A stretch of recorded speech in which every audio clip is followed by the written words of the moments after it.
Hai, selamat datang di channel horor kesayangan kalian.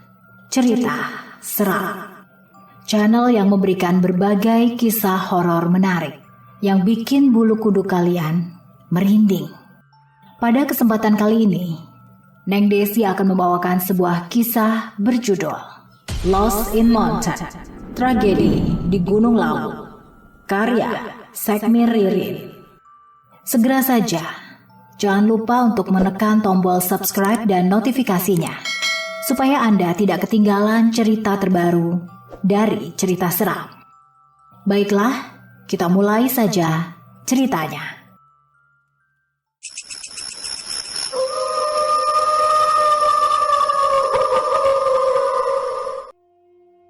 Woi, teriak Bagas yang baru datang dari depan warteg tempat teman-temannya duduk siang itu. Janjinya sih 5 menit udah standby ya, sindir Aiden dari tempatnya. Wajahnya terlihat kusut saat ini. Entah karena kesal akibat nunggu Bagas atau karena kelelahan.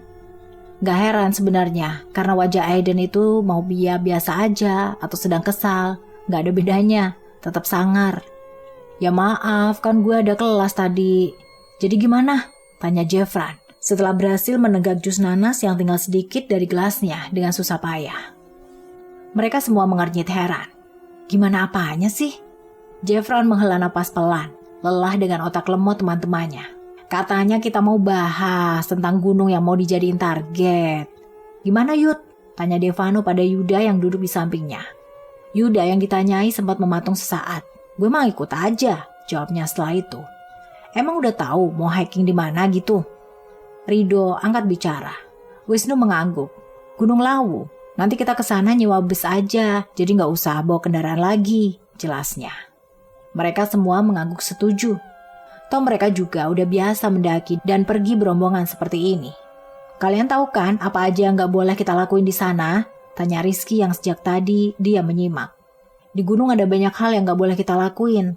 Walau kadang larangan itu kedengarannya sepele, jangan sekali-kali melanggarnya kalau kamu mau pulang dengan utuh. Mereka semua mengangguk faham. Tahu, salah satunya jangan ngambil barang apapun atau nyentuh sesajen yang ada di sana. Kita juga nggak boleh metik bunga yang ada di sana, kata Shan menjawab dengan cepat sambil menunjukkan deretan kata dari layar ponselnya. Tapi gue kurang percaya sama yang begituan. Rido melirik Shan sekilas. Mau percaya kek, mau enggak kek, itu urusan lo. Yang penting jangan ngelanggar aturan yang ada. Kok bisa gitu ya? Tanya Haris heran. Emang ada ya yang buat sesajen di gunung gitu? Lah ya mana kita tahu, kok malah nanya kita? Jawab Devano sambil menyomot peyek milik Haris. Kalau sesajen udah biasa di tempat seperti kayak gitu. Ambil sendiri ngapa sih? Di samping lo tuh, digantung banyak. Sang pemilik tentu saja meradang. Ih, pelit. Jadi kapan nih berangkatnya? Tanya Rido yang agar perdebatan peyek itu tidak berlanjut. Lusa, kalau nggak ada halangan ya, ucap Yuda. Bisa kan? Dava mengangguk. Gue sih bisa-bisa aja, tapi nggak tahu deh sama yang lain. Gue sih ayu, tambah Bagas. Kita mah ayu aja. Jeffran mewakili teman-teman yang lain. Mereka juga mengangguk setuju. Oke, lusa kita berangkat, ucap Wisnu final. Tapi yakin nih, kita hikingnya di Lawu. Semua nampak diam, sedikit ragu sebenarnya. Namun keputusan telah dibuat dan perjalanan pun sudah direncanakan sejak jauh hari. Yakin, Aiden memperhatikan teman-temannya satu persatu. Jumlahnya 12 orang, termasuk dirinya. Tapi kenapa seperti ada yang kurang? Ini yang gak ikut ngumpul siapa? Di luar dugaan, teman-temannya yang lain pun refleks memperhatikan satu sama lain. Menghitung jumlah dan mencari siapa yang gak ikut ngumpul. Nyariin gue ya? Nada menggoda seorang pemuda terdengar dari arah pintu warteg. Di sana, pemuda yang biasa disapa Tio udah berdiri sambil menyandarkan sikunya pada pintu papan warteg. Anjay, si paling telat. Haris berdiri dari duduknya menyambut Tio yang mulai mengambil posisi duduk di sampingnya. Gak heran kalau kita lupa, orangnya modelan lu gini sih. Tio hanya bisa terkekeh-kekeh pelan. Jenenge akeh urusan, wong sibuk. Jawaban andalan sekarang Prasetyo. Setiap kali terlambat datang kemanapun dan kapanpun. Shan mencibirnya. Halah alasan, kebanyakan bohong. Gue doain lo bibir lo dicaplok megalodon. Ojo toh. Bacot ih, potong Rido kesal. Tio ini udah telat banyak omong pula. Kesabaran Rido yang setipis tisu itu tentu terkikis habis. Lu jadi ikut gak sih? Malah ngalor ngidul gitu. Tio tanpa berpikir, wajahnya berubah serius. Mendaki ya? Tanyanya memastikan. Semua mengangguk sebagai jawaban. Ikut kan? Kita udah ngerencanain dari lama loh ini, ungkap Ajun. Gue kayaknya gak dulu deh kali ini.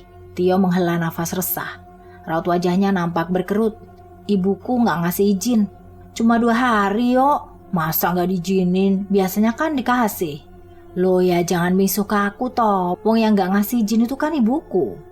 Devano praktis menyentil kening Tio. Bukan misuh itu namanya, Ege.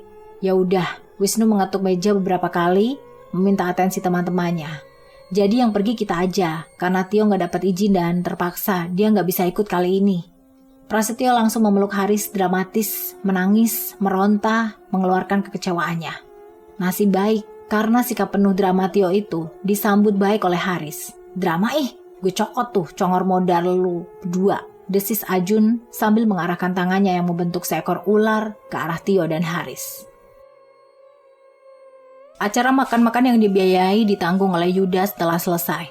Sekarang mereka semua udah kembali ke rumah masing-masing buat istirahat dan melakukan kegiatan lain, seperti membuat orang tua marah. Assalamualaikum, ucap Bagas sambil membuka pintu rumah. Waalaikumsalam, jawab orang tua Bagas dari ruang tamu. Bagas berjalan menuju tempat kedua orang tuanya yang lagi duduk. Ma, Pa, Bagas mau ngomong. Pasangan suami istri tersebut menoleh ke arah sang anak. Ngomong apa? Tanya kepala keluarga. Gak ada sih, cuma mau minta maaf doang. Kedua orang tua Bagas mengernyit heran. Tumben pikir mereka. Minta maaf? Tanya ibu. Maaf kenapa? Ya maaf, Bagas belum bisa jadi anak yang baik buat papa sama mama. Bagas masih sering nakal buat papa sama mama marah. Wajar atuh Gas, kan kamu masih remaja, ucap sang ayah sambil tersenyum. Papa dulu malah lebih parah lagi. Setelahnya ia tertawa hambar hingga tercetak jelas lekukan di daerah matanya. Ya pokoknya Bagas minta maaf lah ya.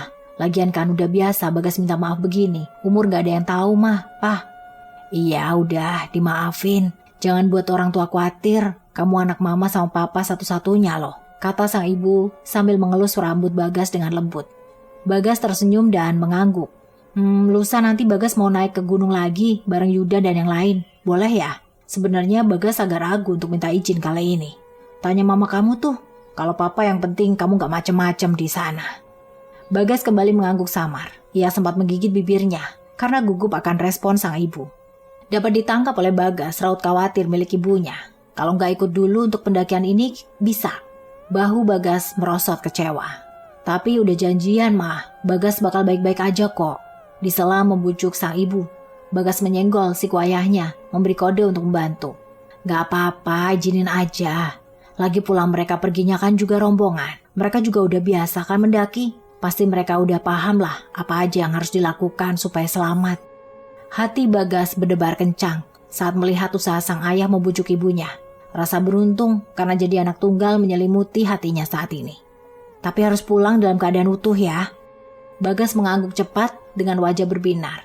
Ya udah, tapi ingat, jangan macam-macam kamu di sana. Siap ibu negara, seru Bagas kencang sambil melakukan hormat. Kalau gitu Bagas ke kamar dulu, mau packing. Setelah itu Bagas langsung pergi ke kamarnya yang ada di lantai 2, diiringi dengan senyum hangat milik kedua orang tuanya.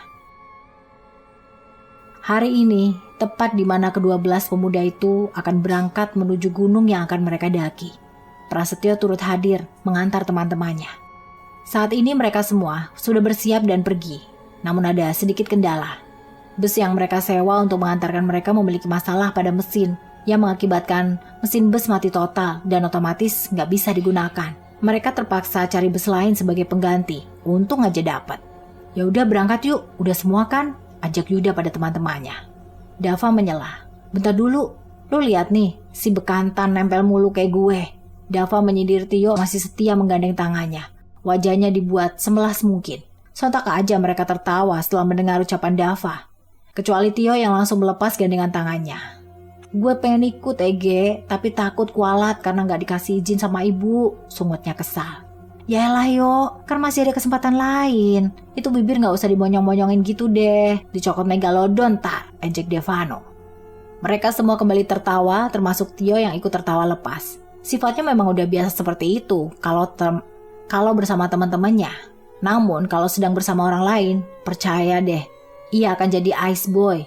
Itulah sebutan yang diberikan oleh teman satu fakultasnya. Entah hanya perasaan Rizky saja atau gimana, tahun mereka kali ini tuh terasa beda. Tahun mereka kali ini terasa akan sangat dirindukan. Ia merasa akan sangat merindukan momen-momen seperti ini. Memandang wajah teman-temannya yang masih tertawa dengan sorot mata sendu sambil tersenyum tulus. Sungguh, Rizky pengen nangis, tapi ia juga gak tahu harus nangisin apa. Rido menyadari tatapan Rizky. Heki, ngapa mata lu berkaca-kaca? Enggak lah, mata gue kan bening jernih, jadi kelihatan kayak berkaca-kaca gitu kan. Rido berdeci pelan.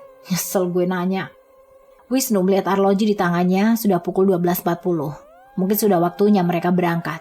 Ya udah, ayo berangkat sekarang aja, biar hemat waktu. Sebelum berangkat, ayo berdoa dulu sesuai kepercayaan masing-masing. Doa mulai. Mereka semua menundukkan kepala mengucapkan doa, memohon perlindungan pada Sang Pencipta. Doa selesai. Setelah mendengar suara Yuda, mereka semua mengangkat kembali kepala dan mulai masuk ke dalam bus secara teratur. Kecuali dua oknum ini. Rizky, gue dulu dong, rengek Rido pada Rizky yang tidak mau ngalah untuk membiarkannya masuk lebih dulu dalam bus. Ih, sampai lo, balas Rizky menyebalkan. Cot bener, udah, awas, gue mau masuk panas nih, lo nutupin pintunya sih. Helah Cil, bacot bener, gue banting juga nih bis, seru Tio gregetan melihat perdebatan Rizky dan Rido. Rido ingin menjawab pertanyaan Tio. Rido pengen menjawab perkataan Tio, namun lebih dulu dia sela oleh teriakan Haris dari dalam bus.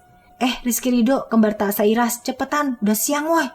Ngalah Ki, kasihan si Rido tuh udah mau nangis, ucap Jeffran terkesan mengejek yang menyulut emosi Rido untuk segera menyincang anak itu. Apakah salahku, apakah dosaku, kau berbuat semaumu, kau tak pedulikan aku. Suara nyanyian itu terdengar dari dalam bus. Bagas, Ajun, dan Devano menyanyikannya bersaut-sautan. Semua digoyang yuk, ucap Bagas heboh sendiri. Ajun dan Devano udah mengangkat tangan layaknya seperti sedang berada dalam sebuah konser.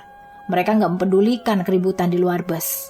Masalah Rizky dan Rido yang belum selesai karena Rizky yang tidak mau ngalah dan malah berdiri di pintu bus membuat Rido makin kesal. Lu kalau gak mau ngalah ya minggir dong, ucap Rido ngegas. Yaelah santai dong Cil, calcil, pala lo kecil. Aiden udah jengah dengan keributan keduanya. Ini kapan berangkatnya? Udah woy, bacot bener udah siang nih. Lo berdua mau kita tinggal, ketusnya. Tenang mas bro, Shan mengelus pundak Aiden. Sejak tadi ia pengen tertawa tapi ditahan karena takut semakin ribut dan gak jadi berangkat.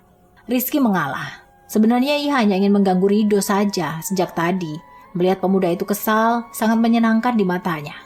Apalagi sorot kekesalan dari mata Rido itu ketika melewatinya tadi. Rizky sangat puas ngelihatnya. Saat semuanya udah di dalam, Tio naik dan ikut dalam bus hanya sekedar mengucapkan selamat jalan untuk kedua belas temannya. Jangan lama-lama ya tinggalin gue nya. Ajun menepuk pundak Tio. Besti, kita cuma mau mendaki, bukan ketemu Tuhan. Ngapa lu jadi melo gini? Tio praktis terkekeh sambil menggaruk kepalanya yang gak gatal. Tapi lo semua harus janji, bakal pulang dalam formasi lengkap ya? Iya, jawab mereka semua serempak. Ya udah, kita udah mau berangkat. Lo kalau mau ikut silakan duduk lesehan, tapi kalau lo mau minggat mohon disegerakan. Usir Aiden sambil bercanda. Percayalah, jokes Aiden itu adalah jokes paling mematikan. Semua kompak tertawa keras. Tio menebuk pundak Aiden beberapa kali. Kalau pulang nanti jangan lupa bawa oleh-oleh. Gue minta ke lu doang. Aiden mengangguk tak ikhlas sebagai jawaban. Mereka semua melambaikan tangan bagi anak TK ke arah Tio yang udah berjalan menuju pintu keluar bus. Tunggu kita pulang ya, ucap mereka semua, serentak. Gue tunggu kalian pulang, jangan lama-lama di sana. Setelah itu Tio langsung keluar dari bus. Tangannya membalas lambaian teman-temannya yang terlihat dari kaca bus. Gue tunggu kalian, batinya. Mata Tio berkaca-kaca, namun bibirnya masih setia tersenyum ke arah 12 pemuda di dalam bus itu. Nanti balik dari Lawu, kita kumpul lagi, teriak Bagas. Di dalam bis, suasananya tidak terlalu berisik karena sebagian dari mereka memilih untuk tidur. Ada sebagian yang main HP. Namun yang namanya anak remaja, apalagi pria, Jika sudah di satu tempat yang sama, apapun kondisinya mereka tidak akan tahan untuk berdiam dalam kondisi yang sepi terlalu lama. Pasti ada aja yang membuat suasana ramai dan berisik. Naik ke puncak gunung. Suara Ajun tiba-tiba terdengar mengagetkan mereka yang sejak tadi diam. Tidak butuh waktu lama, lagu itu berlanjut tinggi sekali. Kali ini Devano yang nyaut. Mereka semua serentak tertawa karena menyahut lagu itu secara bersama-sama, tampak sangat kompak. Bisa kompak ya bun, ucap Jeffran sambil tertawa. Iya dong, kita kan BFF, sahut Sean. Best friend forever. Sekali lagi mereka tertawa lepas. Kata-kata itu keluar secara serentak kembali dari mulut mereka. Hei, suara Haris terdengar. Nada yang dikeluarkannya dikenal oleh semua teman-temannya. Mereka mengangkat tangan dan mengayunkannya ke kanan dan ke kiri. Sampai jumpa di lain hari untuk kita bertemu lagi. Kurelakan dirimu pergi, meskipun ku tak siap untuk merindu. Ku tak siap tanpa dirimu. Ku harap terbaik untukmu. Asik. Debut Sabilah kita nih, girang Bagas sambil memukul lengan Wisnu yang ada di sampingnya. Sakitnya, ringis Wisnu sambil membalas pukulan Bagas. Kita kayak anak sekolah yang lagi liburan buat perpisahan tahu nggak? Ujar Yuda dari kursi belakang. Mendengar itu Devano menyaut, kan emang kita masih sekolah. Bukannya kita udah kuliah ya? Emang apa bedanya kuliah sama sekolah? Ya nggak ada sih. Sama-sama belajar dan dapat tugas. Cuman bedanya kuliah tuh lebih ribet, tugasnya lebih banyak, ucap Aiden menambah jawaban Yuda. Setelah itu tidak ada lagi percakapan. Mereka menikmati perjalanan menuju Gunung Lawu. Di sepanjang jalan banyak pepohonan. Jalannya juga nggak rame, sehingga tidak menimbulkan banyak suara berisik kendaraan yang memekakan telinga. Wisnu, masih jauh nggak? Tanya Dava. Sebenarnya sejak tadi dia pengen buang air kecil, tapi terlalu malas meminta supir untuk berhenti. Mungkin ia bisa menahannya, sebentar lagi sampai pos pendakian, pikirnya. Kayaknya sih udah enggak, gue kebelet nih. Mau suruh berhenti dulu enggak supirnya? Tawar Wisnu sambil mulai beranjak dari tempatnya. Namun lebih dulu dihalangi Dava. Gak usah deh, bentar aja di sana. Oh ya udah kalau gitu. Perjalanan memakan waktu 3 jam. Selama 3 jam itu banyak hal yang mereka lakukan dalam bis. Mulai dari menyanyi, menggoda satu sama lain, dan berbagi permen. Mereka juga berhenti sejenak tadi untuk sekedar berfoto-foto di jalan. Dan masalah Dava, ia langsung memenuhi panggilan alamnya ketika mereka berhenti tadi. Bus berhenti di depan pintu masuk lokasi pendakian. Mereka semua turun satu persatu, meregangkan otot yang terasa kaku, sebab diharuskan duduk selama 3 jam. Bis yang mereka tumpangi mulai meninggalkan area pintu masuk pendakian. Setelah Wisnu dan Yuda sepakat untuk meminta sang supir bus datang kembali menjemput mereka 3 hari ke depan. 12 pemuda dengan ambisi yang sama menaklukkan puncak Gunung Lawu. Mereka sudah berada di pos untuk bersiap-siap mendaki setelah istirahat sejenak tadi. Gunung itu tampak seperti gunung pada umumnya. Hijau terlihat menyegarkan, dingin yang menyejukkan, dan aura berbeda yang bisa dihasilkan membuat siapapun tertantang untuk mendakinya. Tolong dicatat dulu siapa aja yang naik. Penjaga pos pertama memberikan sebuah buku daftar pendaki yang akan melakukan pendakian di Lawu. Yuda sebagai perwakilan mengambil buku itu dengan sopan. Ia mulai mengabsen satu persatu temannya menuliskan nama mereka dalam buku. Oke, sebelum itu kalian udah tahu kan apa peraturan di gunung ini? Tanya penjaga pos pendakian kepada mereka. Sudah pak, mereka menjawab dengan serentak. Kalau begitu, patuhi aturan itu. Jangan berbuat hal yang semena-mena. Ini alam, dan alam bisa melakukan apapun untuk memberikan pelajaran bagi yang mengganggunya. Peringat sang penjaga pada 12 pendaki itu di hadapannya. Apa yang dikatakan sang penjaga itu benar. Alam itu ya tempat yang sakral. Berbagai makhluk dapat hidup di dalamnya, mulai yang kasat mata sampai yang tak kasat mata. Berbuat hal yang semena-mena di alam itu merupakan ide yang paling bodoh. Karena alam akan membalasnya dengan hal yang tidak pernah manusia duga sebelumnya. Baik pak, terima kasih petunjuknya, ucap Yuda mewakili teman-temannya. Penjaga itu hanya mengangguk samar dan tersenyum singkat. Ya udah yuk, gerak, ajak Bagas dengan semangat yang membara. Bahkan dengan memandang jalur pendakian di depannya membuat hatinya bergejolak untuk segera menaklukkan puncak itu. Mereka mulai bergerak, berjalan dengan posisi memanjang ke belakang. Karena jalur yang sempit hanya untuk satu orang melewatinya. maka mereka harus berjajar ke belakang, dengan Yuda sebagai pemimpin di depan, Wisnu yang berjaga di posisi belakang. Kanan dan kiri dipenuhi rumput dan pohon, cukup segar untuk dipandang. Udara yang masuk ke hidung sangat dingin, menandakan keasrian oksigen di sini masih sangat terjaga. Astagfirullah, suasana yang tenang jadi terganggu karena teriakan kaget seseorang di depan sana mengalihkan perhatian mereka. "Kenapa, Yud?" tanya Wisnu khawatir. Jalur yang dilalui semakin curam dan menantang. Mereka mulai waspada untuk mengambil langkah, sebab jika salah dalam mengambil langkah, maka mereka akan tergelincir dan jatuh ke jurang di samping mereka. Yuda terkekeh lucu. "Kepleset guys, pelan-pelan aja ya guys jalannya," instruksi Dava pada teman-temannya. Memang saat ini udah nggak banyak pohon yang menjulang tinggi.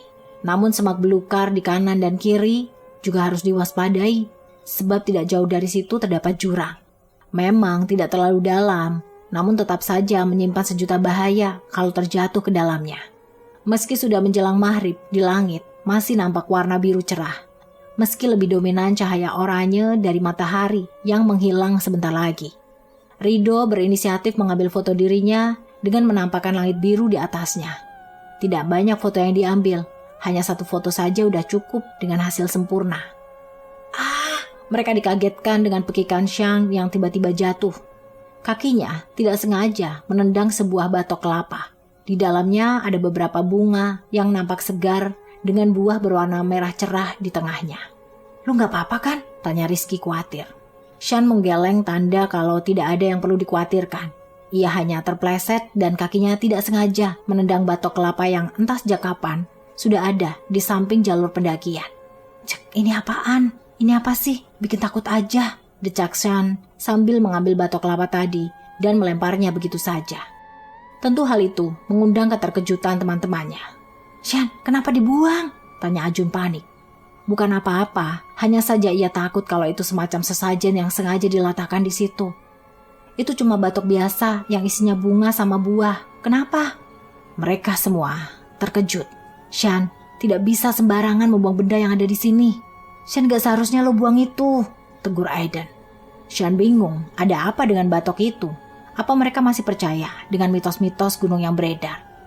"Kenapa sih kalian percaya sama mitos gunung?" tanya Shan. Ia juga terkejut sebenarnya. Ada rasa takut namun sebisa mungkin ia tutupi. "Udah, mending kita lanjut aja. Shan, banyak berdoa dan minta maaf ya. Ini alam. Kita nggak tahu apa yang akan terjadi," kata Rido melerai keributan yang sepertinya akan terjadi. Shan menatap tempat di mana benda yang dibuangnya mendarat. Entahlah, Shan tidak merasa ada bahaya apapun yang mengintainya setelah membuang benda aneh itu. Bukan tidak merasakan, hanya belum merasakan. Perjalanan berlanjut. Kali ini lancar tanpa hambatan. Namun karena langit sudah menunjukkan waktu maghrib, mereka memutuskan untuk istirahat dulu. Kali ini mereka membuat tenda dan memasak makanan untuk malam ini. Perjalanan akan mereka lanjutkan besok subuh, mengingat mereka sudah melangkah sangat jauh. Di tengah ketenangan yang dirasakan, Jeffran mengusap tengkuknya yang tiba-tiba terasa dingin. Ia menoleh ke sana kemari karena merasa seperti ada yang mengawasi. "Perasaan gue aja kali ya," gumamnya yang hanya dapat didengar oleh telinganya sendiri. "Kenapa?" Jeffran sontak berjengit, terkejut kala Bagas datang dengan semena-mena memukul pundaknya. "Jangan ngelamun ente, takutnya kesurupan nanti." Jeffran balas memukul Bagas, bahkan lebih keras. "Kesurupan Ege, gigi lo kesurupan." Tahu Bagas terdengar menggema. Pemuda itu seperti melepaskan semua kelelahannya sehari ini lewat tawa yang menggelegar itu.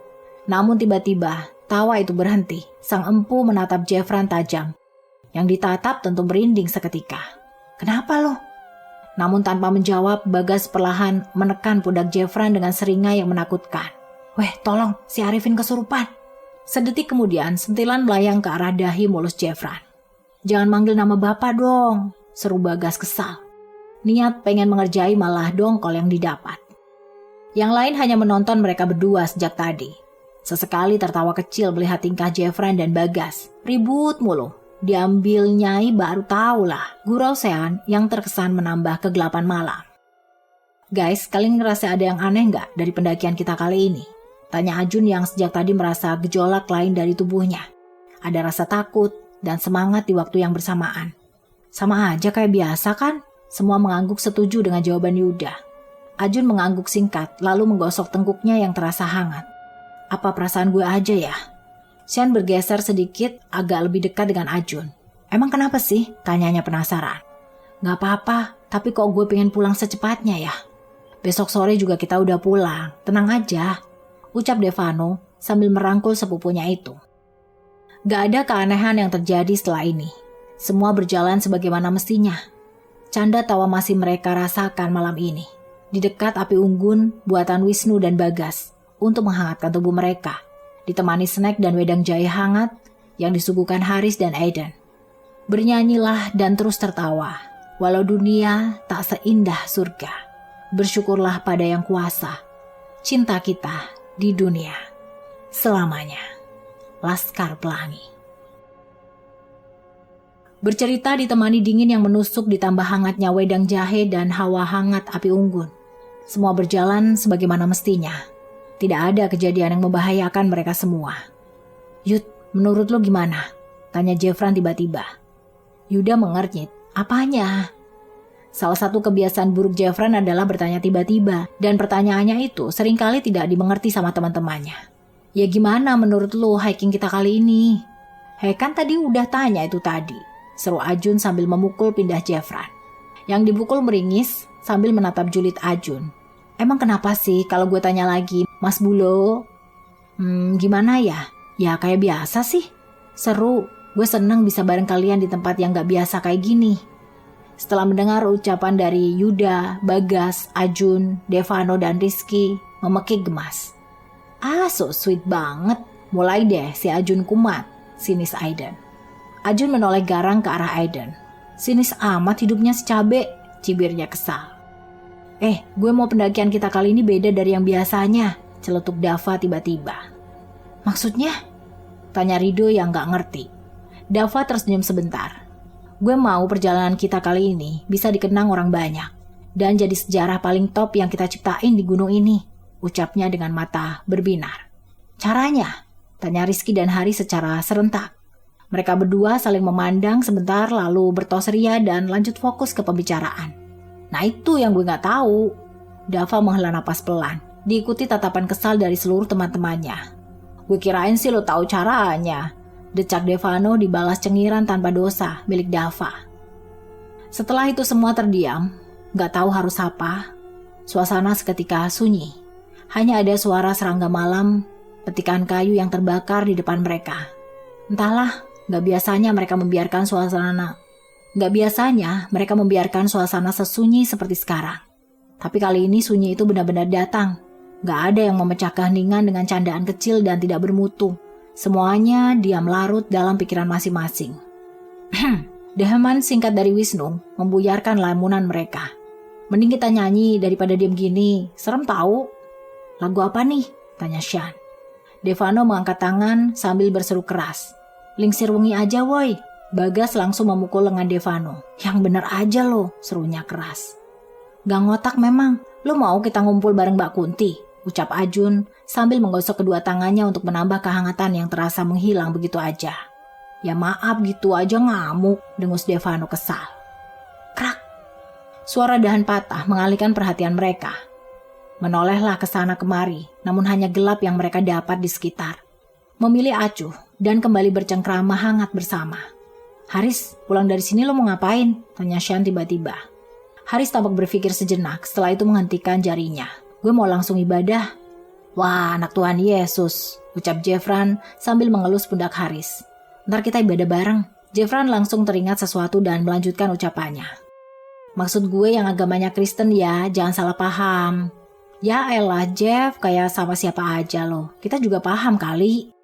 Jeffran mengangguk mendengar penuturan Yuda. Kalau gue mau ngelamar Cynthia, ucap Wisnu dengan semangat. Mendengar itu mereka semua bertepuk tangan. Mantep bos, langsung diikat. Pertemanan mereka ini banyak perbedaan, agama contohnya. Tapi biarpun agama mereka beda-beda, mereka tetap saling mengingatkan untuk ibadah sesuai dengan agama masing-masing bila sudah waktunya tiba. Krak. Kali ini suara patahan terdengar lebih keras. Mereka memperhatikan sekitar. Semua tampak baik-baik aja, gak ada yang perlu diperhatikan. Rizky merinding. Itu apaan sih? Paling hewan malam. Tenang aja, ucap Rido mencoba menenangkan. Namun, krak. Suara itu bahkan lebih keras dari sebelumnya. Seketika, situasi berubah mencekam. Semua waspada dengan menoleh ke berbagai arah mencari sumber suara. Namun gak ada apa-apa. Apaan sih tuh? Aiden kesel jadinya. Suara itu mengganggu sekaligus menakutkan. Semua terdiam, gak ada yang berani beranjak untuk ngecek sumber suara. Yuda memperhatikan teman-temannya, memilih mengalah dan beranjak dari tempatnya untuk melihat apa yang menyebabkan suara tadi. Yud, mau kemana? Tanya Haris ketika melihat Yuda berdiri. Gue mau ngecek doang. Gue ikut kalau gitu, celetuk Wisnu tiba-tiba. Yuda mengangguk. Ya udah, ayo. Baru saja melangkah untuk lebih dekat dengan sumber suara. Teriakan Dava mengalihkan perhatian mereka semua. Shan! Dava panik sambil menepuk pipi Shan pelan. Semua ikut panik dan mendekati Shan yang mulai terkulai lemas di bahu Dava. Dia mimisan, ucap Bagas yang semakin panik setelah melihat hidung Shan mengeluarkan darah. Haris gak kalah panik setelah melihat darah yang keluar dari hidung Shan sangat banyak. Darahnya banyak banget ini. Ringisnya ngeri. Jangan biarin kepalanya nunduk. Dava langsung mengubah posisi kepala Shan, mendongakkan kepala Shan ke atas, dibantu Rizky dan Devano menahan tubuhnya. Keadaan seketika ricuh karena Shan. Mereka sibuk mengurus Shan yang mimisan, gak mau berhenti, malah makin banyak yang keluar. Juga Shan yang tidak bereaksi apapun, hanya mata sayu yang memandang satu arah saja. Tubuhnya tiba-tiba kaku. Bawa ke tenda aja. Rido udah tidak berdapat lagi menahan rasa paniknya. Wisnu, Yuda, Devano, dan Rizky langsung menggotong tubuh Shan dan memasukkannya ke tenda yang sudah mereka bangun tadi. Di dalam tenda, Shan didudukkan dengan posisi kepala yang masih didongakkan ke atas, mencegah darah yang keluar makin banyak. Namun itu tidak berpengaruh sama sekali. Darah tetap keluar, malah terlihat gumpalan-gumpalan kecil darah keluar. Aiden dan Ajun terus mengelap darah mimisan itu dari wajah Shan menggunakan sapu tangan. Shan masih tidak bereaksi apapun, kondisinya masih seperti tadi. Mata sayu yang memandang satu arah, yaitu ke samping kirinya. Gue minta maaf, gue gak tahu, lirihnya. Ajun mendengar ucapan lirih Shan tersebut makin panik. Shan, hei Shan, gue minta maaf, gue gak tahu, gue gak sengaja. Kali ini Aiden dan yang lain juga turut mendengar suara Shan. Suaranya terdengar serak, tenggorokannya seperti diikat menggunakan tali yang sangat kuat. Rido mendekat ke arah Shan, mendekatkan telinganya ke arah mulut Shan yang sudah penuh bekas darah. Gue gak tahu. Bahkan suara Shan terdengar seperti bisikan orang sedang sekarat di telinga Rido. Shan, lu denger gue? Bagai sihir, Shan langsung menoleh ke arah Rido. Gue gak tahu, Dok. Gue udah minta maaf. Rido terpaksa mendekatkan telinganya ke arah mulut Shan agar dapat mendengar apa yang diucapkan pemuda itu. Dia bilang apa, Dok? Tanya Yuda. Dia bilang dia gak tahu, dia udah minta maaf. Semua terkejut. Seketika, ingatan mereka tentang kejadian sore tadi, di mana Shan menendang sebuah batok berisi bunga dan buah, langsung menghampiri mereka. Apa Shan sedang diberi hukuman atas perilakunya? Tidak ada yang tahu. Yang jelas, mereka semua panik saat itu. Keadaan Shan semakin buruk, darah ikut keluar dari mulutnya, membuat Aiden dan Ajun bingung harus gimana untuk menghentikan darah yang keluar dari hidung dan mulut Shan. Devano merasa tubuh Shan yang ditahannya semakin melemas. Oh, ini gimana? Shannya makin lemas badannya, serunya panik. Shan, jangan bikin takut gue dong. Lirih Rizky di telinga Shan, namun tidak ada reaksi sama sekali. Lebih baik kita baringin aja, kasihan lehernya sakit kalau lama-lama di posisinya begitu, usul Wisnu. Devano dan Rizky langsung membaringkan tubuh Shan dengan paha Rizky sebagai bantalan kepala Shan. Haris diam sejak tadi memperhatikan kondisi Shan. Dadanya seketika sakit melihat kondisi sahabatnya sekarat seperti itu. Matanya memanas, memaksa untuk mengeluarkan air mata, namun ditahan sebisa mungkin. Shan, pekik Ajun semakin membuat mereka panik. Pasalnya darah yang keluar semakin deras, seperti ada yang memompanya dari dalam tubuh Shan. Aiden tidak berhenti untuk mengelap setiap darah yang keluar dari mulut dan hidung Shan. Tangannya bahkan sudah terasa lengket karena darah Shan yang sudah memenuhi sapu tangannya. Shan sama sekali tidak menggubris suara teman-temannya yang memanggil namanya berulang kali. Tubuhnya seperti ditusuk ratusan pisau, membuat tenaganya hilang seketika. Bahkan untuk meraup oksigen saja sangat susah baginya. Objek yang dari tadi berada di hadapannya sama sekali tidak mau hilang. Auranya gelap, menyeramkan, dapat dirasakan bahwa ia sedang marah besar. Shan tahu itu. Shan juga tahu itu karena kesalahannya.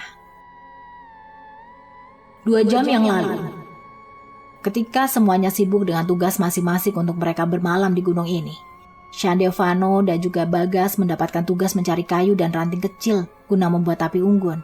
Shan memisahkan diri dari kedua temannya agar mendapat lebih banyak kayu dan ranting di lokasi berbeda, namun tidak terlalu jauh dari kedua temannya. Satu persatu ranting didapat, walau agak sulit karena kondisinya udah gelap. Shan mulai mengutip beberapa ranting kemudian dikumpulkan jadi satu. Di tengah kegiatannya itu, matanya kembali mendapati objek yang tadi sore membuat mereka semua ketar-ketir karena ulahnya. Sajen. Shan mendekati objek yang mengeluarkan harum begitu semerbak tersebut yang berada di atas tumpukan kayu kering. Mengamatinya sesaat sebelum sadar ada keanehan dari benda itu. Sama persis kayak yang tadi sore sesajennya. Tubuhnya seketika merinding, seperti ada yang baru saja melewati dirinya. Kali ini ia tidak akan melakukan kesalahan yang sama. Gue cuma mau ambil kayunya aja, jangan ganggu gue ya, ucapnya pelan.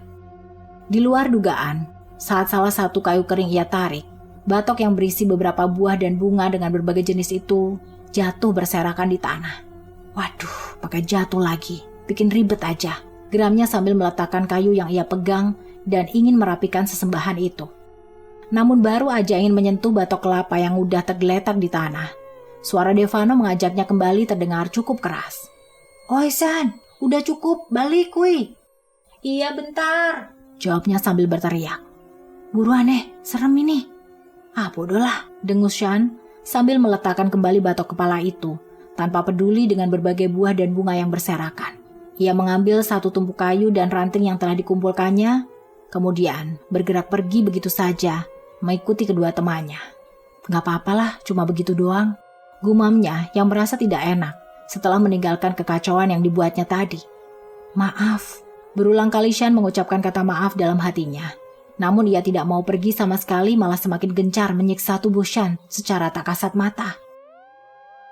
Keadaan sama sekali tidak berubah. Malam yang seharusnya mereka nikmati dengan bercengkrama di depan api unggun malah membuat jadi malam yang menyeramkan dengan menyaksikan salah satu teman mereka sekarat. Mereka masih berusaha membuat keadaan Shan lebih baik, namun tidak berhasil sama sekali. Aiden dan Ajun sudah mengganti sapu tangan 3 kali untuk mengelap darah yang mengalir di leher hingga membasahi baju Shan. Haris dan Rizky juga turut membantu mengelap darahnya menggunakan tisu. Yuda dan Rido berusaha membuat Shan tetap sadar. Sisanya berdoa dan berusaha untuk tetap tenang agar tidak memperburuk suasana. Wisnu, jangan ngelamun, tegur Bagas sambil menyenggol lengan temannya itu. Pasalnya sejak tadi ia hanya diam sambil memperhatikan Shan. Sorot kekhawatiran tidak dapat dielakkan dari matanya. Gue takut dia kenapa-napa, lirihnya. Kita semua juga takut, tapi kita harus tetap tenang. Sekarang kita cuma bisa berdoa buat Shan. Bagas benar, sekarang yang bisa mereka lakukan hanya berdoa untuk temannya itu. Posisi mereka sedang berada di tengah-tengah hutan gunung, mencari pertolongan pun tidak tahu harus di mana. Shan tiba-tiba teriak dengan kencang. Darah mengalir bagai air mancur dari mulutnya. Semua panik, berusaha mengembalikan kesadaran Shan. Shan, istighfar. Devano mengguncang tubuh pemuda yang sedang diambang batas sadar. Hei, sadar, jangan bikin panik. Shan terus berteriak. Raut wajahnya menunjukkan rasa sakit yang teramat sangat. Matanya melotot dengan urat leher yang menonjol keluar. Sakit, teriaknya dengan suara yang tidak jelas. Jeffran kalap. Ia menyeka darah Shan dengan tangan kosong. Matanya memanas dengan tubuh yang bergetar. Please, jangan siksa dia. Kami tidak ada niat jahat di sini. Shan berhenti berteriak. Tubuh lemas seketika. Darah yang mengalir perlahan berhenti, mengundang helaan nafas lega dari 11 pemuda lainnya. Namun Ajun dan Aiden dibuat berhenti mengelap darah Shan. Mereka saling bertatap sejenak dengan raut terkejut. Shan, panggil Ajun. Yang dipanggil tidak menggubris, matanya tertutup sempurna. Darah yang keluar juga berhenti seketika. Jangan bikin takut, Shan. Tenang, Jun. Devano menghentikan tangan Ajun yang terus menepuk pipi Shan memaksa pemuda itu untuk bangun. Yuda memeriksa nadi leher Shan. Tubuhnya menegang seketika. Jantungnya berdetak hebat. Otaknya masih berusaha mencerna apa yang terjadi. "Shan, masih ada kan?" tanya Dava sambil menatap wajah Yuda. Berharap jawaban yang akan diterimanya dapat membuat perasaannya tenang saat itu. Tidak ada jawaban dari Yuda. Namun dari raut wajahnya terlihat jelas jawaban yang mereka harapkan tidak akan pernah terucap dari bibirnya. "Yuda," suara Jeffran bergetar. Sungguh, tubuhnya terasa lemas seketika. Yang lain sontak membulatkan mata ketika Yuda menggeleng lemah dengan isakan kecil. "Shan lagi tidur doang dia," sanggah Haris dengan nada datar. Namun matanya berkaca-kaca. "Gak usah khawatir, dia lagi tidur. Dia emang suka tiba-tiba tidur kalau lagi kecapean, apalagi ini lagi dingin kan?" Wisnu menepuk pundak Haris, mencoba memberi ketenangan pada pemuda itu. "Shan udah gak ada," ucapnya lirih. Haris menggeleng, bibirnya tersenyum dengan air mata yang sudah mengalir di pipinya. "Dia lagi tidur, dia kecapean." Aiden diam sejak tadi, berusaha menahan tangisnya. Namun itu semua gagal karena ucapan Haris yang begitu mengiris hatinya. Mereka semua menangis, namun Haris terus tersenyum walau air mata terus membasahi pipinya. "Shan, pules banget ya tidurnya. Lu gak mau habisin wedang jahe yang udah gue buat?" Haris terus berbicara, seakan-akan Shan hanya tertidur saat itu. "Lu gak boleh gini, Riz," ucap Rizky. Tangannya mengelus pundak Haris dengan lembut. "Shan bakal sedih lihat lu kayak gini," lanjutnya dengan suara bergetar. Haris menyerah, senyumnya hilang seketika, diganti dengan raut kesedihan yang menyiratkan kalau saat ini benar-benar hancur. Jeffran tidak sanggup melihat pemandangan di depannya, memilih untuk keluar dari tenda, dan memilih duduk di depan api unggun yang sudah mulai padam, menyisakan bara merah yang menghangatkan. Tangannya mengepal kuat, bibirnya terus digigit dengan kuat, menahan isakan yang memaksa untuk keluar. Bukan ini yang diharapkan pendakian kali ini. Ini sulit, sungguh. Bahkan, Jeffran merasa dirinya juga turut menyesal Shan pergi dari gunung ini. Tangisnya udah tidak dapat lagi ditahan. Ketika melihat bayangan Shan pergi begitu saja, tanpa menoleh sedikit pun ke arahnya. "Lu ninggalin kita," lirihnya, disertai isakan. "Lu pulang gak ngajak kita? Bahkan kita belum nyampe puncak. Lu pulang ke tempat yang salah, Shan. Lu harusnya pulang bareng kita, bukan pulang sendirian gini." Jeffran menarik napas dalam, menghentikan tangisnya. Namun itu gagal, tangisnya makin pecah. "Kenapa harus di gunung?" Jeffran menunduk. "Kenapa? Lu harus mati di tempat yang paling lu sukai." "Karena Shan suka tempat ini, melebihi apapun." Jeffran menoleh ke sampingnya. Di sana sudah ada Rido dan Bagas. Shan pernah bilang kan, dia bakal ngabisin sisa umurnya di tempat yang paling ia sukai. Rido melanjutkan ucapannya. "Dan inilah tempat yang paling ia sukai," saut Bagas. Jejak air mata masih tercetak jelas di pipinya. Suaranya pun masih bergetar. Jeffran diam, tak bergeming sama sekali. Ia hanya masih belum menyangka apa yang terjadi pada Shan benar-benar nyata. "Masuk, samperin Shan." Rido bangkit dari duduknya, lalu kembali masuk ke tenda. Setelah mengucapkan itu, Bagas dan Jeffran memilih ikut masuk tenda dan melihat Shan yang sudah pucat. Tidak ada lagi kehidupan dalam dirinya. Keadaan hening, tidak ada yang berbicara. Semua larut dalam kesedihan. "Kita pulang besok pagi," ucap Yuda. Tidak ada yang menyahut, hanya anggukan samar yang terlihat. Tubuh Shan yang tak bernyawa masih di hadapan mereka saat ini. Darah sudah tidak mengotori wajah dan lehernya karena Aiden dan Dava telah membersihkannya. Ini seperti mimpi bagi mereka semua. Kejadiannya terlalu cepat dan tiba-tiba, sangat menyakitkan untuk diingat. Ajun menghembus nafas berat. Ini di luar dugaannya. Ia masih tidak bisa menerima kepergian Shan yang tiba-tiba seperti ini. "Seharusnya kita gak usah kesini." Yang lain noleh ke arah Ajun. Apa yang dikatakannya benar. Mereka seharusnya gak kesini kalau tahu keadaannya akan seperti sekarang. Salah satu dari mereka telah pergi. Keadaan akan berubah. Gak akan sama seperti saat mereka lengkap. Kematian yang tiba-tiba dengan penyebab yang masih jadi misteri. Apa yang membuat Shan menjadi seperti ini masih terus menjadi teka-teki. Apa Shan melakukan pelanggaran-pelanggaran besar di gunung ini? Apa Shan sudah buat pelanggaran di sini? Tanya Rizky. Lu gak ingat kejadian tadi sore waktu Shan nendang batok isi bunga? Jawab Aiden membuat Rizky terdiam. Apa itu penyebab semua kejadian? Untukmu, Shan Pratama Yuda, tidurlah dengan tenang. Kisahmu akan kami jadikan pelajaran. Teruslah tersenyum dan selamat menempuh jalan yang sebenarnya. Malam telah mereka lewati. Saat ini sudah menjelang fajar. Mereka siap-siap untuk pergi dari gunung. Namun sepertinya itu tidak mudah. Wajah mereka semua sayu dengan mata sembab, menyiratkan rasa sakit yang teramat dalam karena baru ditinggal sang sahabat. Tidak ada yang tidur. Mereka semua hanya diam tanpa mengeluarkan suara sedikit pun di depan jasad Shan. Yuda menghela nafas berat. Udah mau fajar, kita harus siap-siap buat keluar dan bawa Shan pulang. Dia udah pulang kali, ucap Haris datar dan kembali menelungkupkan kepalanya di antara dua kaki. Semua terdiam. Haris sama sekali tidak bisa menerima kepergian Shan. Sejak tadi malam ia hanya diam, posisinya tidak berubah sama sekali. Bukan hanya Haris, mereka semua juga tidak dapat menerima apa yang terjadi pada Shan. Namun apa yang dapat mereka lakukan? Mereka memutuskan untuk mulai berbenah. Mulai merapikan tenda, membuat tandu untuk membawa tubuh Shan. Rido mengikat sebuah selimut yang tidak terlalu tebal di dua batang kayu dengan ukuran sedang. Merobek ujung selimut tipis itu dengan menggunakan pisau guna membentuk ujung panjang yang dapat diikat dengan erat pada kayu.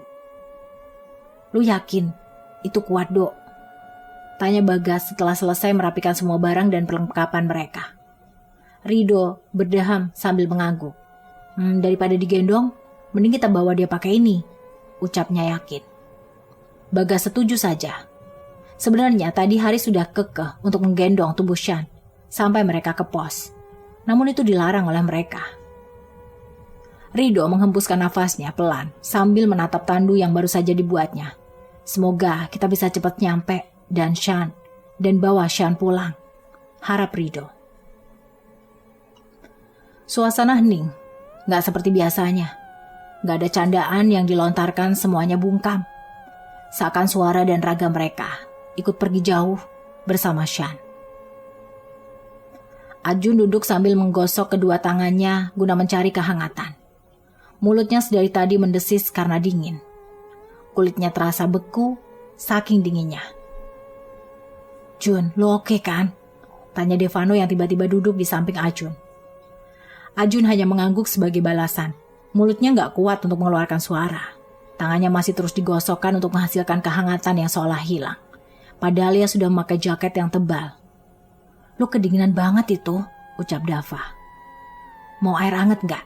Tawar Devano. Ajun mengangguk lagi. Devano segera menuangkan air hangat dari dalam termos kecil yang selalu dibawanya saat mendaki seperti ini. Devano menyodorkan air hangat dan cangkir itu kepada Ajun. Nih, diminum dulu. Ajun menerima air dan meminumnya perlahan. Hangat. Tubuhnya pelan terasa hangat, walau rasa dingin masih mendominasi.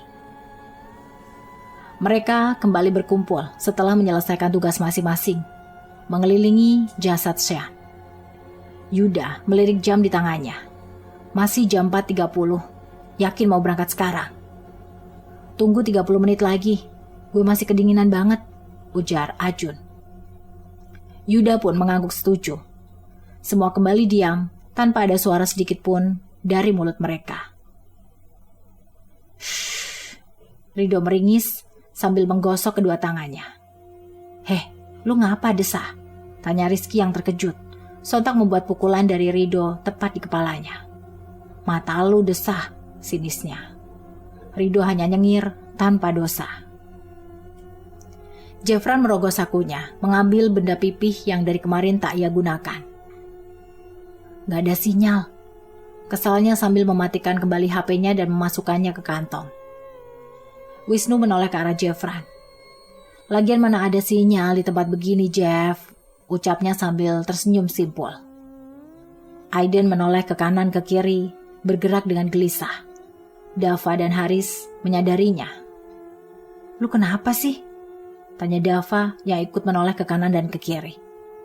Aiden mendekat ke arah Dava yang ada di sampingnya. Lu gak dengar? Bisiknya di telinga Dava. Dava mengernyit heran sambil menggeleng pelan. Enggak, emang lu dengar apa? Ada yang minta tolong, Dav. Dava sontak kaget setelah Aiden mengatakan itu. Bulu kuduknya meremang seketika. Masih dengan berbisik, Aiden kembali mendekati Dava. Masa lu gak denger sih, Dav? Kalian bisikin apa sih? Tanya Wisnu yang sedari tadi memperhatikan mereka berdua. Kalian denger gak? Tanya Aiden pada yang lain. Mereka semua menatap heran ke arah Aiden sebelum akhirnya menggeleng tanda kalau mereka juga gak dengar apa-apa. Ada yang minta tolong tadi. Terkejut, tentu saja. Mereka langsung menoleh ke sana kemari.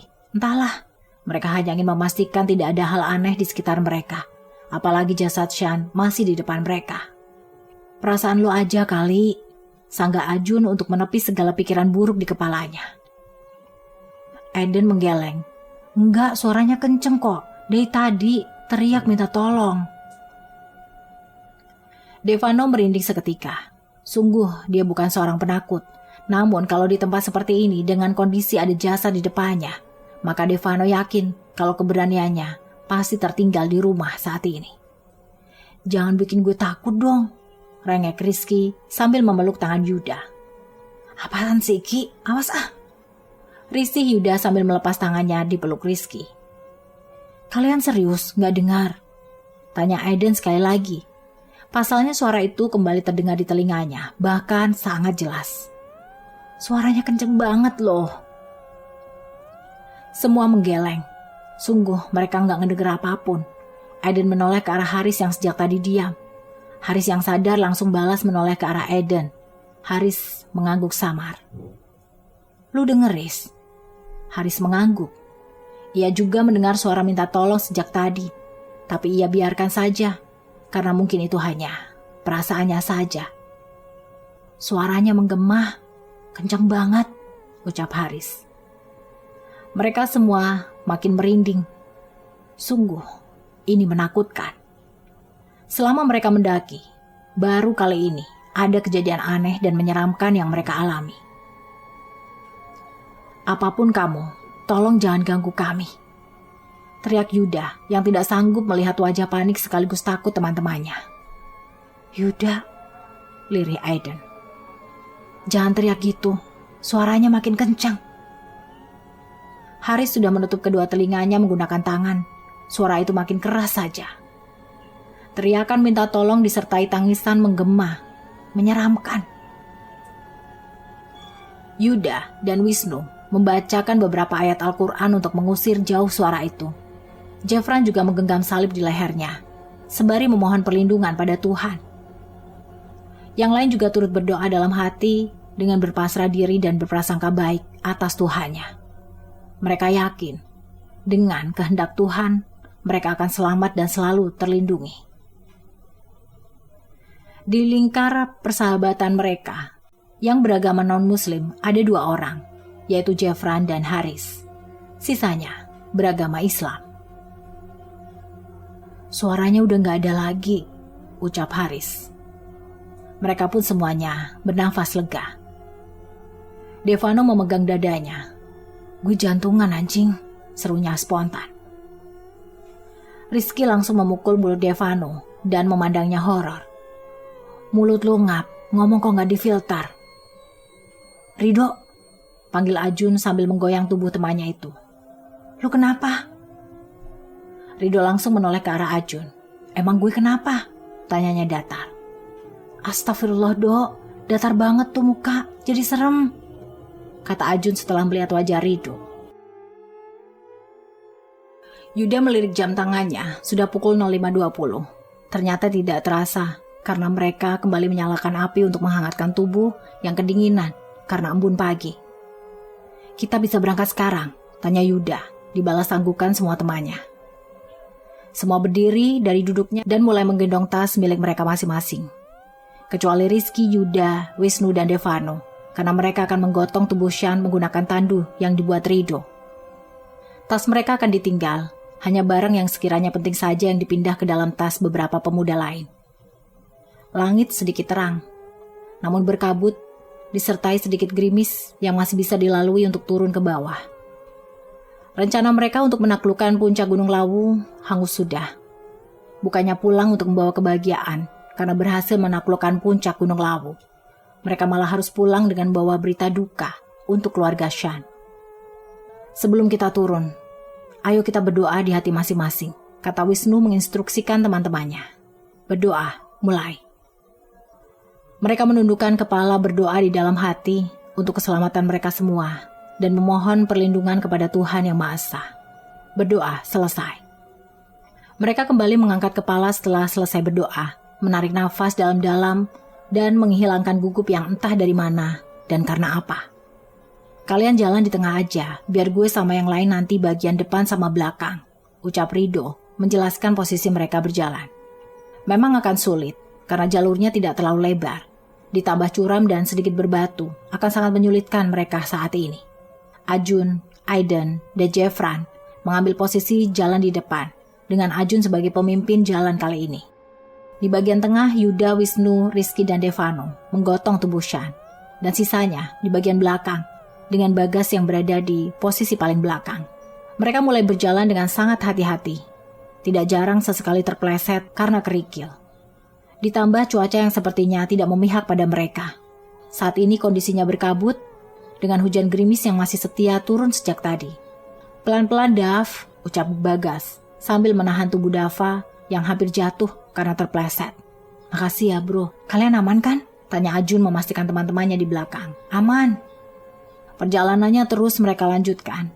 Gerimis yang sedari tadi turun tidak mereda sedikit pun. Begitu juga kabut yang tidak menipis sedikit pun. Padahal kejadian seperti ini sangat jarang terjadi di pagi hari. "Ini kenapa cuacanya jadi begini dah?" Rizky heran. Biasanya di pagi hari seperti ini cuacanya akan cerah, apalagi di gunung kan. Tidak ada semburan jingga sebagai tanda-tanda matahari akan terbit. "Gak mendukung banget cuacanya," tambah Devano. "Ini cuma kita doang di sini, apa ada pendaki lain juga?" tanya Rizky pada Devano yang bersebelahan dengannya. "Kayaknya ada yang lain juga deh, tapi kok dari kemarin gak jumpa ya?" Devano juga ikut bingung. Pasalnya sejak kemarin mereka nggak ada berjumpa dengan pendaki lain yang ada di gunung ini. Padahal sewaktu mereka di pos itu, banyak pendaki juga yang sedang kumpul dengan rombongan. Jalur yang mereka lalui semakin berbahaya. Jalannya menurun dan menyulitkan mereka yang sedang menggotong tubuh Shan yang terus berjalan. Kalau tidak hati-hati, maka bisa saja tergelincir dan mudah sekali akan jatuh. Ajun dari tadi meringis karena dingin. Kulitnya sedikit pucat, tangannya mulai mati rasa. Tapi ia terus memaksa berjalan dan terlihat baik-baik saja agar tidak menimbulkan kekhawatiran bagi teman-teman yang lain. "Jun, lu gak apa-apa?" tanya Aiden yang sedari tadi memperhatikan gerakan Ajun yang sedang menahan dingin. Ajun hanya menggeleng tanpa menoleh dan melanjutkan perjalanan. Sebagai pemimpin jalan, Ajun bertekad untuk memandu teman-temannya selamat sampai ke tempat tujuan. Jeffran memperhatikan sekitar. Sepertinya mereka sudah melewati ini tadi sebanyak 2 kali. "Jun, bukannya kita udah lewat sini tadi ya?" Serentak mereka semua berhenti jalan, memperhatikan sekitar mereka, dan baru menyadari bahwa tempat ini sudah dilewati tadi. "Ya, jalurnya bener kok," Ajun menjawab sambil meringis, suaranya bergetar. "Lu kedinginan banget ya kayaknya." Aiden berjalan mendekati Ajun dan memegang tangannya. "Dingin banget tangan lo. Jun, lu baik-baik aja kan?" tanya Devano yang khawatir. Ajun tidak menjawab. Mulutnya terasa berat untuk bicara. Tubuhnya serasa direndam di dalam air es di tengah-tengah kutub. "Bruk. Hei, Jun!" pekik Bagas dari belakang dan langsung berjalan mendekati Ajun. Dava dan Rido juga mengikuti di belakangnya. Tubuh Ajun ambruk begitu saja. Anggota tubuhnya mati rasa, kulitnya pucat, dan sangat kedinginan. "Hipotermia," ujar Yuda sambil memperhatikan Ajun. Devano yang mendengar itu langsung panik perlahan menurunkan kayu tandunya. Berjalan cepat lalu mendekati Arjun. "Arjun!" Devano memegang tangan Arjun untuk memastikan suhu tubuhnya. Devano diam sejenak. Tangan Arjun sangat dingin. "Arjun, lu terasa nggak gue pegang ini?" Arjun menggeleng. Semua anggota tubuhnya mati rasa. Bahkan untuk menggerakkan tangannya aja sulit sekali. Untuk bernafas juga terasa sulit. Dadanya seperti ditimpa batu. "Kita berhenti dulu di sini atau mau cari lokasi yang pas?" tanya Wisnu meminta pendapat teman-teman. "Pakai nanya lagi loh," seru Devano yang emosi dengan pertanyaan Wisnu. Wisnu mengangguk. "Ya udah, kita di sini aja dulu." Wisnu maklum dengan sifat Devano. Arjun adalah orang paling dekat dengannya, sekaligus sepupunya. Jadi wajar dia sangat khawatir dan terbawa emosi ketika melihat Arjun sekarang. "Lo tenang, Dev," ucap Rido sambil menepuk punggung Devano. "Gimana gue bisa tenang lihat dia kayak gini? Lo mikir dong." "Mending lo diam," geram Haris. "Lo pikir lo doang yang khawatir sama Arjun, hah? Bacot anjing." "Devano," tegur Yuda dengan suara rendahnya. "Jaga bicara lo. Kalian semua mending diem deh ya. Ribut mulu, heran." Lerai Bagas yang juga jengah mendengar perdebatan mereka. Dava mengangguk setuju. "Mending kita urusi Arjun daripada lo semua ngeributin hal yang gak penting." Rizky membuka jaketnya, menyerahkannya ke Devano. "Pakein ke Arjun, lo semua ngomong doang." Devano melirik Rizky sebentar, mengambil jaketnya yang diserahkan tadi. Arjun saat ini tidak berkutik sama sekali, ia hanya diam, sesekali meringis. Tubuhnya ngilu dan tulangnya terasa beku. Tangannya yang sejak tadi dipegang Devano tidak berasa sama sekali. Tubuhnya benar-benar mati rasa. Mereka semua diam sambil memperhatikan kondisi Arjun. Sesekali mereka melirik ke arah jenazah Shan. Kondisi sekarang kacau. Kabut menutupi masih tebal, gerimisnya juga masih lebat. "Dingin banget," lirih Arjun. Devano dan yang lain masih dapat mendengarnya. Langsung saja Devano dan Yuda menggosok kedua tangan mereka, setelah itu menyatukannya ke tangan Arjun. Namun itu tidak mengurangi rasa dingin Arjun sekarang. Jeffran yang sejari tadi diam memperhatikan inisiatif membuka jaket yang dipakai dan menyerahkannya ke Yuda. "Nih, terserah mau digimanain, yang penting Arjun hangat." "Lu gak dingin emang?" "Ya dingin, tapi udahlah, si Arjun lebih perlu." "Makasih ya," Jeffran mengangguk. Yuda langsung menyelimuti Arjun dengan jaket yang diberikan Jeffran tadi.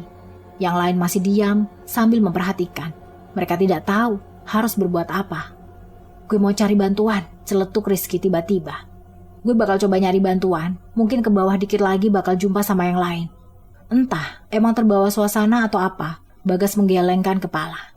Tanda melarang Rizky untuk pergi cari bantuan. "Enggak, kita nggak boleh mencar," larangnya. "Dan biarin kondisinya Arjun kayak gini." "Ki," panggil Arjun dengan suara lirih. Rizky dan yang lain pun langsung menoleh ke arah Arjun, menunggunya untuk melanjutkan ucapannya. "Gak usah, gue gak apa-apa." "Terus lu gimana, Jun? Gue gak mau ada yang mati lagi di sini." "Gak percaya sama gue." "Gue pegang kata-kata lu, Jun," ucap Devano. "Awas kalau lu mati." Arjun terkekeh pelan. "Mati itu pasti, Dev." Devano mengeraskan rahangnya karena marah. "Cuman kita gak tahu kapan," lanjut Arjun setelah melihat reaksi Devano tadi. Jaket yang mereka pakai udah mulai terlihat basah kuyup. Gerimis yang sejak tadi turun menjadi penyebabnya. Di tengah gerimis pula mereka harus menyaksikan tubuh Arjun yang menggigil karena terserang hipotermia. Sungguh mereka gak tega melihat kondisi Arjun seperti sekarang. Ditambah jasad Shan yang masih berada di samping mereka. "Kita lanjut aja." "Terus lu gimana, Jun?" tanya Dava. "Biar gue gendong," jawab Devano. "Mantap." Arjun sempat menolak keras. Namun kemampuan debat Devano gak bisa dikalahkan.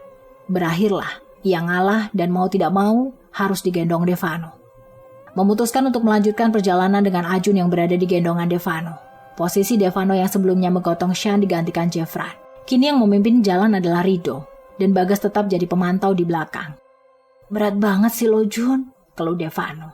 Arjun terkekeh pelan. "Ikhlas gak?" "Ya ikhlas lah, tapi kan, udahlah." Di tengah-tengah perjalanan mereka kembali menoleh ke sana kemari. Dan benar saja, lokasinya sama seperti tadi. Mereka seperti hanya berputar-putar saja sejak tadi. "Kita tadi udah lewat sini," ucap Bagas dari belakang. Dava mengangguk setuju. "Iya, kita dari tadi cuma muter-muter doang." "Rido ini bener kan jalurnya?" tanya Haris yang udah lelah berputar-putar. Rido mengangguk yakin.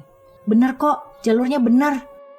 Di tengah-tengah kebingungan mereka, Mereka melangkah maju, walau akhirnya akan kembali ke tempat tadi. Hati-hati di jalan. Mereka serentak berhenti melangkah. Tunggu, suara siapa itu? Dengar nggak? Tanya Aiden. Semua mengangguk. Kayak suara anak kecil, jawab Rizky. Jangan sampai nyasar. Suara itu kembali terdengar.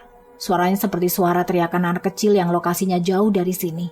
Suaranya menggema, namun tidak terlalu keras. Udah nggak beres nih, ucap Wisnu. Kita harus cepet. Rido, lanjut aja dok, saran Yuda. Ia sudah merasa tidak beres dengan gunung ini. Tapi kita bakal balik lagi ke sini lagi akhirnya Yud, jawab Rido yang udah bingung harus mengambil langkah bagaimana. Temannya yang lagi sakit jangan sampai mati. Bagai dihantam batu. Hati Devano langsung sakit mendengar kata-kata itu. Sungguh, ia tidak mau Ajun sampai mati di tempat ini. Jun, lu masih ada kan? Tanya Devano pada Ajun yang berada di gendongan belakangnya. Tidak ada jawaban sama sekali. Membuat Devano makin kalut. Hati-hati ya. Jun, lu masih ada kan? Tidak ada jawaban yang didapat. Devano makin kalut dan panik. Jun, Arjun. Jangan teriak, Dev. Gue masih sama lo. Akhirnya Arjun menjawab. Devano menghela napas lega. Sungguh, Devano khawatir kalau Arjun juga pergi seperti Shan. Mereka terus melanjutkan perjalanan. Dan mereka sekarang tidak kembali ke tempat yang tadi lagi. Namun tempat yang berbeda. Dan bukan jalur pendakian yang seharusnya mereka lewati untuk pulang. Di mana lagi nih? Bingung Bagas. Buset dah, nyasar kita. Dava langsung menyauti. Ya, dari tadi juga kita udah nyasar kan? Bagas terkekeh. Benar-benar sejarah buat kita. Padahal sejarah yang gue maksud waktu itu bukan sejarah yang begini. Ini mah sejarah kelam namanya. Setelah itu keduanya terkekeh. Mereka berdua tidak mau terbawa suasana panik yang saat itu sedang mereka rasakan bersama teman-temannya. Mereka berdua juga panik namun tidak mau terlalu diperhatikan dan dirasakan agar dapat berpikir jernih dan keluar dari sini. Kakek-kakek bawa cangkul, ucap Bagas tiba-tiba. Cakep, saud Dava. Kakinya hilang sebelah, cakep. Cakep-cakep pala lo, ini beneran goblok, gue gak pantun. Geram Bagas sambil memukul lengan Dava menggunakan ranting yang dipegangnya. Di belakang, lu gak usah noleh Saipudin. Dava yang tadinya hendak melihat ke belakang memastikan apa yang dikatakan Bagas tadi benar atau tidak. Diurungkan seketika, niatnya setelah Bagas melarang.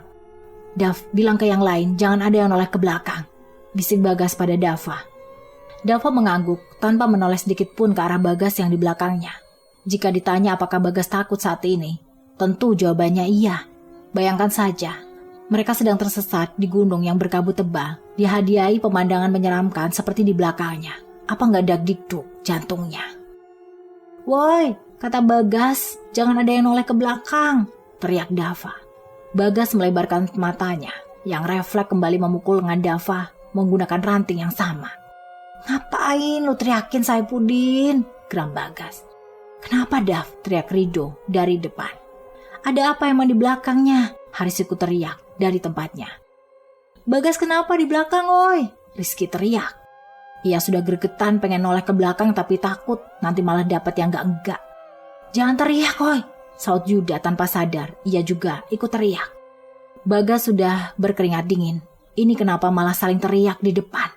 Bagas sengaja menyuruh Dava untuk berbisik agar yang di belakangnya tidak terus mengikuti dan berlagak seolah-olah mereka tidak tahu. Tapi kalau udah begini apa boleh buat? Bagas pasrah saja. Emang dasar si Dava yang minta ditenggelamkan. Jalan terus, pokoknya jangan ada yang noleh ke belakang. Mereka semua mengangguk kaku, walau tidak dapat dilihat oleh Bagas. Berjalan terus, walau tidak tahu arah, doa sudah mereka lafalkan dalam hati agar yang di belakang selamat dan yang mengikuti mereka pergi tanpa melukai salah satu dari rombongan. Devano sudah sedikit kesulitan karena ia masih menggendong Ajun. Nafasnya jadi cepat habis karena berjalan cepat ditambah rasa panik. Saat ini, badannya jadi cepat lelah. Setelah berjalan dengan cepat dan panik selama beberapa menit, Bagas coba menoleh ke belakang. Nafas lega ia keluarkan, mereka sudah tidak diikuti. Udah, pelan-pelan aja jalannya. Mendengar teriakan Bagas, mereka mulai bernafas lega dan mulai menoleh ke belakang satu persatu. Mereka dapat melihat Bagas yang berjalan sambil sesekali menoleh ke belakang. kita istirahat aja dulu lagi ya. Tujuan Wisnu untuk memutuskan istirahat adalah karena ia melihat Devano yang sudah sangat kelelahan dan sejak tadi ia memperhatikan Arjun yang tidak bergerak sama sekali. Ada apa di belakang, Gas? Tanya Jeffran karena cukup penasaran. Ada yang ngikutin sambil bawa cangkul. Bagas menjawab dengan santai. Padahal mah jantungnya udah cekot-cekot. Mereka terkejut, refleks. Melihat jalan yang mereka lalui tadi, untunglah udah tidak ada yang mengikuti lagi. Seperti yang Bagas katakan tadi. Arjun didudukkan di samping Devano.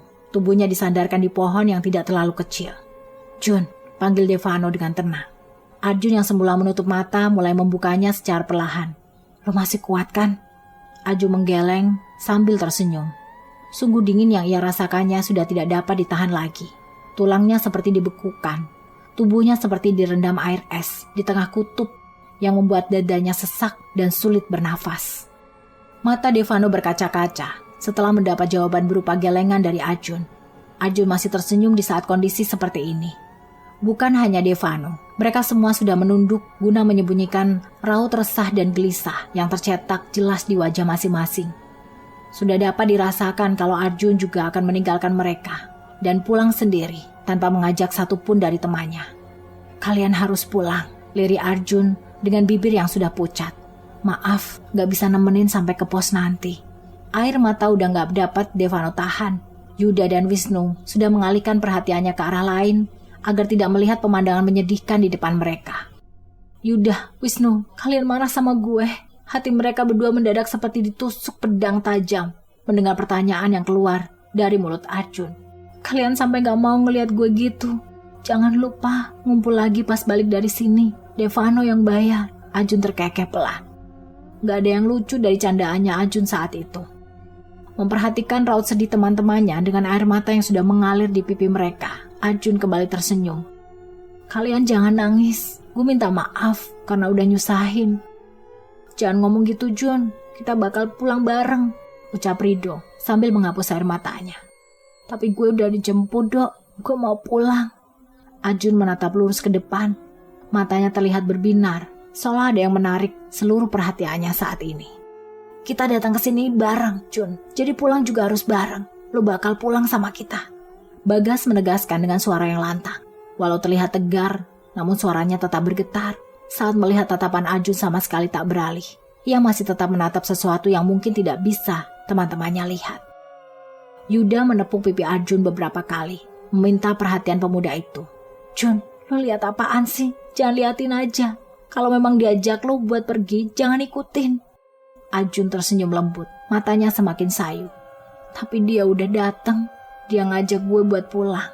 Gue ngantuk. Siapapun itu, Jun, suruh dia pergi. Devano berteriak. Tidak terima dengan tangis yang masih terlihat deras.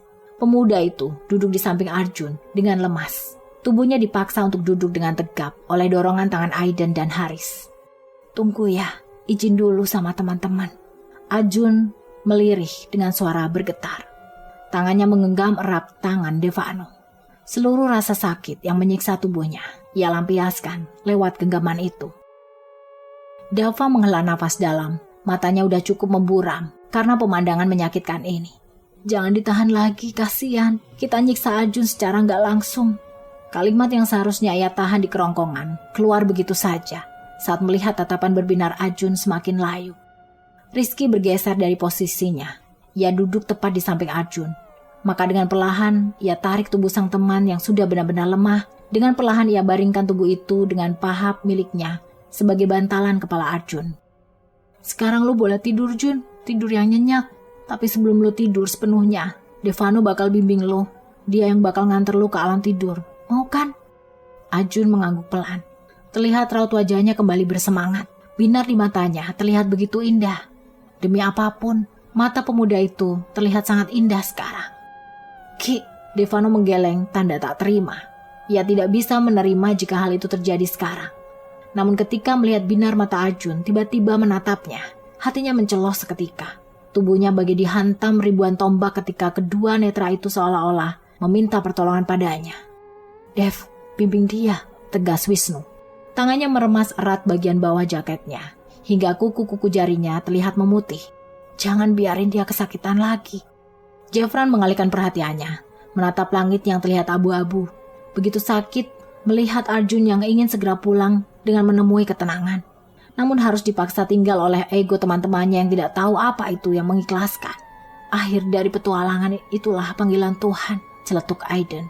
Ia masih mencoba untuk tetap berpikir rasional. Rido mengusap bahu Devano, berusaha membuat pemuda itu sedikit lebih kuat. Dev, pelan-pelan saja. Tuntun sepupu lo. Tuntunlah sahabat kita. Dengan dorongan yang diberikan Aiden dan Haris pada punggungnya, Devano bisa sedikit lebih dekat lagi dengan Arjun. Kini posisinya, ia bisa menatap dengan begitu jelas raut sang sepupu yang sedang berada di ambang batas usia. Jun, Devano terus melirih. Rasanya sungguh sesak, sakit sekali. Lo ikutin Devano pelan-pelan, setelah itu lo boleh tidur, bisik Rizky pada telinga kiri Arjun.